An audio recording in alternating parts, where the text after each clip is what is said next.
Bismillahirrahmanirrahim. Assalamualaikum teman-teman. Pada video kali ini saya akan membahas tentang komponen-komponen apa saja yang berada dalam CPU, dan saya akan memperlihatkan tutorial cara merakitnya. Simak video ini baik-baik ya. Berikut adalah alat-alat dan komponen yang berada dalam CPU. Yang pertama adalah obeng.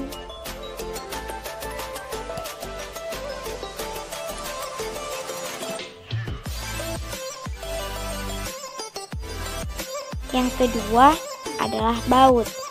Nah, di sini baut yang digunakan ada 3 macam, yaitu baut power supply, baut hard disk, dan baut casing.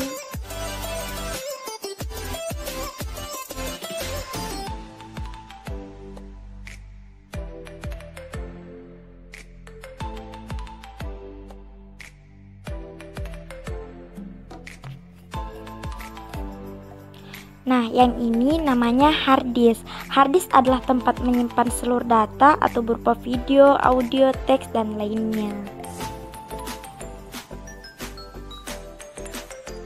Kemudian, yang ini namanya mainboard atau motherboard, papan dari seluruh komponen yang ada di CPU. Yang ini namanya memori RAM atau tempat penyimpanan data sementara. Nah, yang ini adalah komponen yang paling penting di dalam CPU, yaitu prosesor.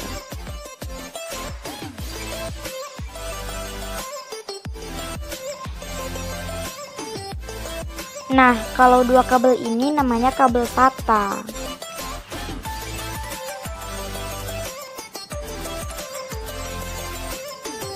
Kalau yang ini namanya kipas prosesor atau kipas pendingin prosesor. Nah, kalau yang ini kalian pasti sudah tahu, namanya adalah monitor. Kalau yang ini namanya keyboard untuk mengetik atau memberikan perintah ya. Kalau yang ini namanya power supply.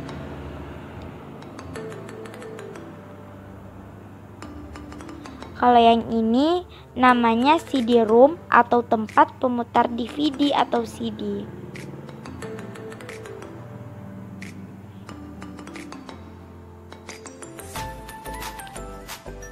Nah, kalau yang ini namanya kabel VGA.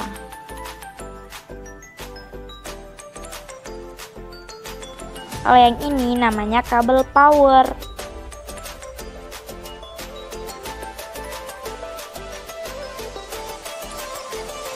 Nah, yang ini adalah casing atau tempat menyimpan semua komponen.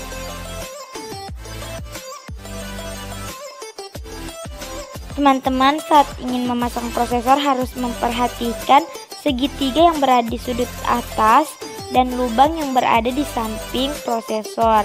Itu gunanya untuk memudahkan kalian saat memasang prosesor di mainboard.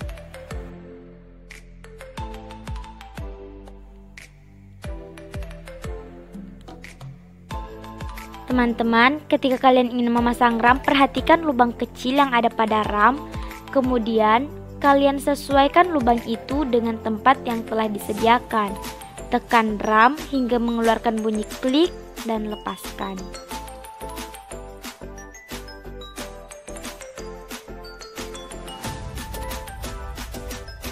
Selanjutnya, kipas prosesor atau kipas pendingin prosesor. Kipas ini ditempatkan di atas prosesor karena gunanya untuk mendinginkan prosesor. Cara memasangnya adalah sesuaikan kaki kipas dengan lubang yang sudah disediakan pada mainboard. Setelah sesuai, kalian tekan kaki kipas hingga mengeluarkan bunyi klik dan putar secara berlawanan arah. Ingat, tekan kaki kipas. Setelah mengeluarkan bunyi klik, kalian putar secara berlawanan arah. Fungsinya untuk mengencangkan kipas pada mainboard. Setelah satu kaki kipas selesai, maka lakukan kepada semua kaki kipas.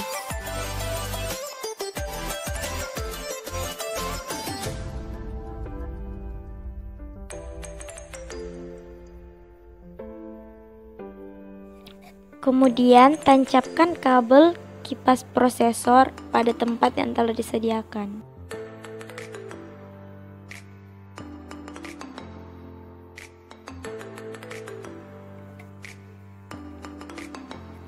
Kemudian pasang kabel power supply pada mainboard.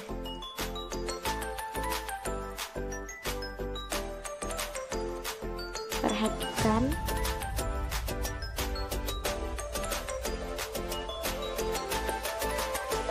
posisinya harus seperti ini.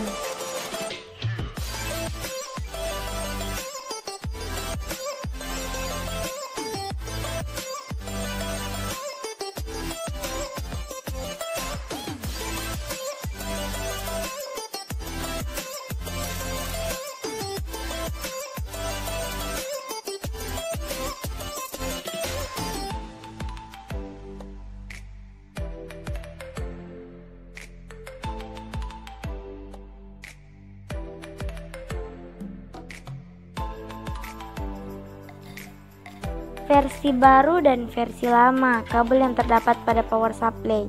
Yang kami gunakan adalah versi baru. Yang membedakan adalah bentuk besi yang berada dalam batok kabel power supply.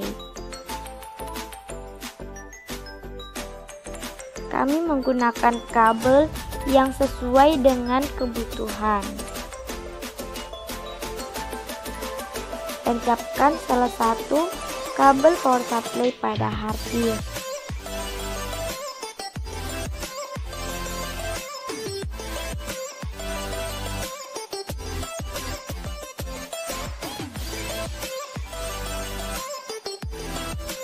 Karena terdapat 4 batok kabel pada power supply, maka kita gunakan 2, satu untuk hard disk dan satu untuk CD-ROM atau tempat pemutar kaset. Tancapkan sesuai dengan tempat yang telah disediakan.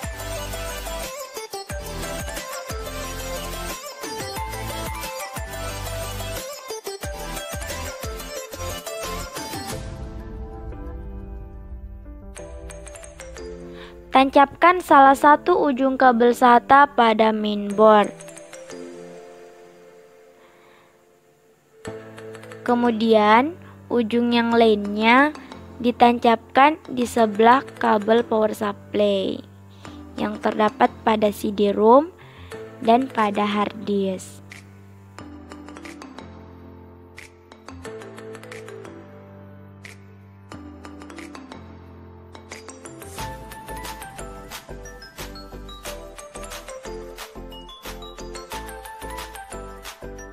Teman-teman, berhubung memasang mainboard di casing itu membutuhkan waktu yang agak lama, jadi kami percepat. Sedikit saran, jika kalian ingin memasang mainboard pada casing, sebaiknya jangan kalian pasang kabel-kabelnya terlebih dahulu, karena itu akan merepotkan kalian. Teman-teman, pada saat kalian memasang komponen-komponen CPU pada casing, kalian harus memperhatikan tempatnya, tidak boleh dipasang asal-asalan.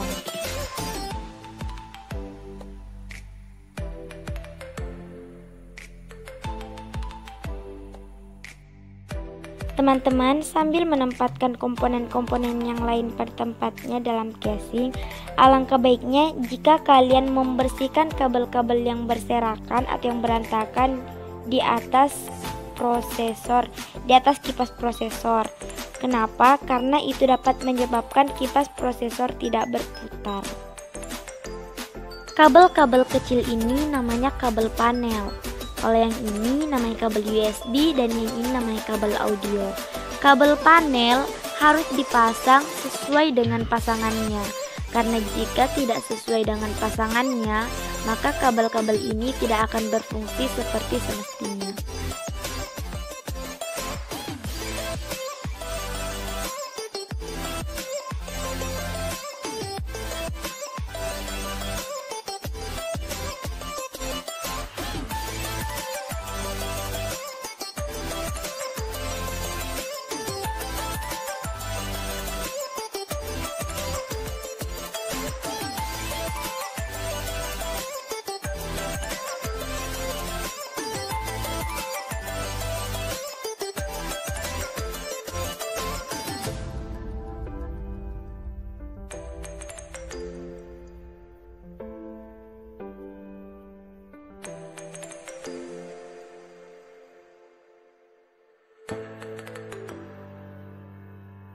Teman-teman, pada saat mengencangkan baut, kalian harus pastikan bahwa baut yang kalian pasang itu benar-benar sudah kencang.